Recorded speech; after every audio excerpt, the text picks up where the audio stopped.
Hello viewers, welcome to Cindy's vlogs. ഇന്ന് നമ്മളൊരു muffins ആണ് ചെയ്യാൻ പോകുന്നത്. അപ്പം നമുക്ക് തുടങ്ങിയാലോ. ഞാനിവിടെ ആദ്യം 2 മുട്ടയാണ് എടുത്തേക്കുന്നത്.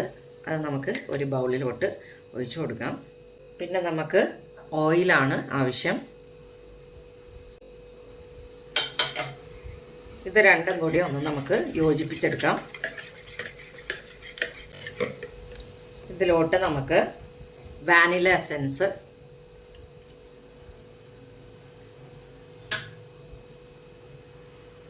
മോരും വെള്ളം, ഇച്ചിരി കട്ടിയായിട്ടാണ് എടുത്തേക്കുന്നത്, ഒരു കുറുകിയ പാകമേ. ഇത് രണ്ടും കൂടി നല്ലോണം മിക്സ് ചെയ്യാം. ഇനി നമുക്ക് ഡ്രൈ ഇൻഗ്രീഡിയൻസ് ചേർത്ത് തുടങ്ങാം. ഞാനപ്പോൾ ഈ കൂട്ടിലോട്ട് ആ ഡ്രൈ ഇൻഗ്രീഡിയൻസ് ചേർക്കാൻ വേണ്ടിയിട്ട് ഞാനൊരു അരിപ്പ അതിൻ്റെ മീതെ വെച്ചിട്ടുണ്ട്.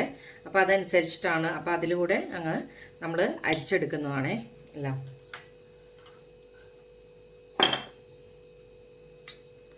മൈദയാണ് ചേർക്കുന്നത്.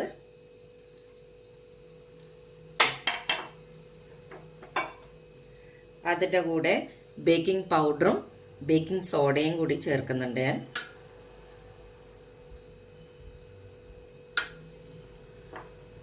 പിന്നെ പൊടിച്ച പഞ്ചസാരയും നമുക്കൊന്ന് മിക്സ് ചെയ്ത് കൊടുക്കാം.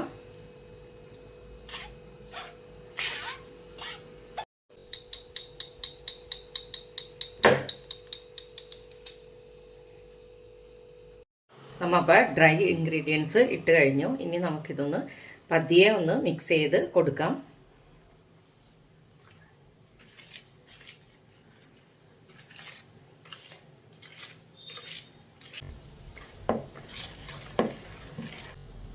ഇതിപ്പോൾ നന്നായിട്ട് മിക്സ് ചെയ്ത് കഴിഞ്ഞിട്ടുണ്ട്.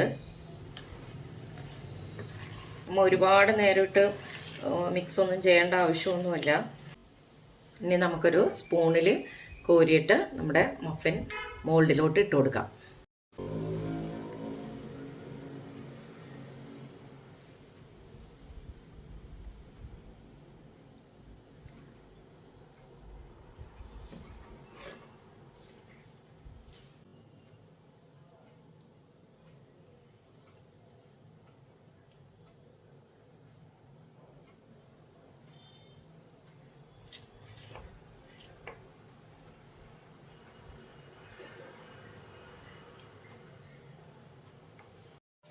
ഞാനപ്പോൾ എല്ലാ മഫിൻ മോൾഡിലോട്ടും ഒരു കാഭാഗോളമാണ് ഞാൻ ഇട്ട് കൊടുത്തേക്കുന്നത്. ഇനി നമുക്ക് ഇതിലോട്ട് ജാം ഫില്ല് ചെയ്ത് കൊടുക്കാം.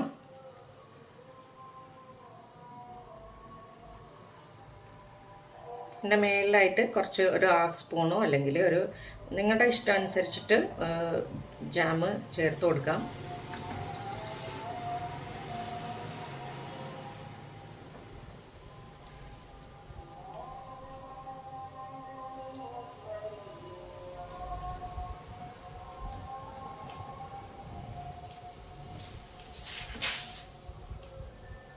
ജാം ഫില്ല് ചെയ്ത് കഴിഞ്ഞ് ഇനി അതിൻ്റെ മീതയ്ക്ക് നമുക്ക് അതിൻ്റെ മേളിലായിട്ട് വീണ്ടും ഇത് ഒഴിച്ചു കൊടുക്കണം.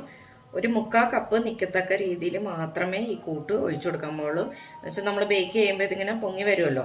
അപ്പോൾ അതുകൊണ്ടിട്ട് നമുക്ക് ഒരു 1/4 കപ്പ് മാത്രമായിട്ട് നമുക്ക് ഫില്ല് ചെയ്ത് കൊടുക്കാം.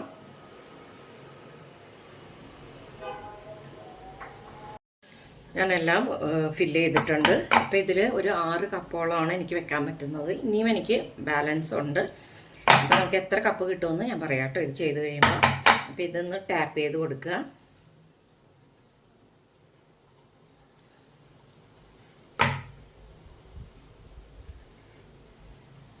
എന്നിട്ട് നമുക്ക് ബേക്ക് ചെയ്തെടുക്കാവേ.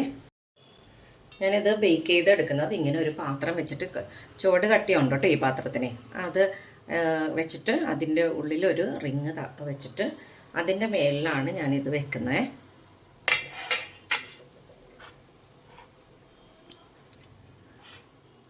അഞ്ച് മിനിറ്റ് ഇത് പ്രീഹീറ്റ് ചെയ്തായിരുന്നു കേട്ടോ ഞാൻ. അത് കഴിഞ്ഞിട്ടാണ് വെക്കുന്നത്. ഒരു 25 മിനിറ്റ്സ് എടുക്കും കേട്ടോ ഇത് ആകാനായിട്ടേ.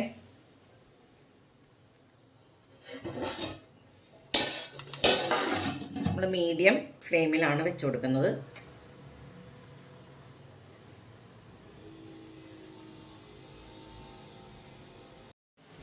നമ്മൾ ആദ്യം ബേക്ക് ചെയ്തെടുത്ത ട്രേ ആണിത്. അപ്പം രണ്ടും കൂടി നമുക്കൊരു 12 മഫിൻസ് കിട്ടിയിട്ടുണ്ട്. ഇതൊരു മീഡിയം സൈസ് നമ്മുടെ സാധാ നമ്മൾ കിട്ടുന്ന മഫിൻസിൻ്റെ സൈസാണിത്. ചൂടായിട്ടിരിക്കുവാണ്, അത് കഴിഞ്ഞിട്ട് ഞാൻ കാണിച്ചു തരാം കേട്ടോ. അപ്പോൾ ഇതിൽ ഈ 6 ഞാൻ മിക്സ്ഡ് ഫ്രൂട്ട് ജാമാണ് ചേർത്തേക്കുന്നത്. മറ്റേതിൽ ഞാൻ ഇനി അടുത്തത് 6 വെച്ചേക്കുന്നതിൽ അതിൽ ഞാൻ സ്ട്രോബെറി ക്രഷാണ് ചേർത്തേക്കുന്നത്. ആദ്യമായിട്ടാണ് ഞാനത് ചെയ്ത് നോക്കുന്നത്. നമുക്ക് നോക്കാതെ ഇങ്ങനെ വന്നിട്ടുണ്ടെന്നേ. അപ്പോൾ ഇത് നല്ലോണം ബേക്കായിട്ടൊക്കെ വന്നിട്ടുണ്ട്. നമ്മുടെ ഇത് ഇച്ചിരി മാവ് കൂടിപ്പോയിട്ടാണ്, 3/4 കപ്പിനേക്കാളും കൂടിയതായത് കൊണ്ടിട്ടാണ് കേട്ടോ ഇതൊക്കെ ഇങ്ങനെ കൂടുതലായിട്ട് പൊങ്ങിയിട്ട് അതൊക്കെ മുട്ടി അങ്ങനെ അടുത്തടുത്തായിപ്പോയേ. മറ്റേതിൽ നല്ലോണം വന്ന ട്രെയിലായതുകൊണ്ടേ ഇതിപ്പോൾ അടുത്തടുത്തായിരുന്നപ്പോൾ ഇതെങ്ങോട്ടും ഇങ്ങോട്ടൊക്കെ നീങ്ങിയപ്പോൾ ഇതിങ്ങനെ ആയതാണ്. പക്ഷെ നന്നായിട്ട് വന്നിട്ടുണ്ട്. അപ്പോൾ നമ്മുടെ ക്രഷ് ഇട്ടിട്ടാണെങ്കിലും പ്രശ്നമൊന്നുമില്ല കേട്ടോ, നല്ലതായിട്ട് തന്നെ വന്നിട്ടുണ്ട്. ഞാൻ ഓർത്ത് അത് പുറത്തോട്ടൊക്കെ ഇങ്ങനെ പോരുമെന്ന് വിചാരിച്ച, പക്ഷെ അതൊന്നുമില്ല, നല്ലവണ്ണമായിട്ട് ഇരിക്കുന്നുണ്ട്. നമ്മുടെ മഫിൻസ് റെഡി ആയിട്ടുണ്ട്. ടോട്ടലി എനിക്കൊരു 12 മഫിൻസ് ആണ് കിട്ടിയത് കേട്ടോ. അപ്പോൾ എല്ലാം നന്നായിട്ട് തന്നെ ബേക്കായി നന്നായിട്ട് വന്നിട്ടുണ്ട്. അപ്പോൾ എല്ലാവരും തീർച്ചയായിട്ടും ട്രൈ ചെയ്ത് നോക്കുക. സബ്സ്ക്രൈബ് ചെയ്തിട്ടില്ലെങ്കിൽ please do subscribe, like, share and give your valuable comments. Thank you for watching.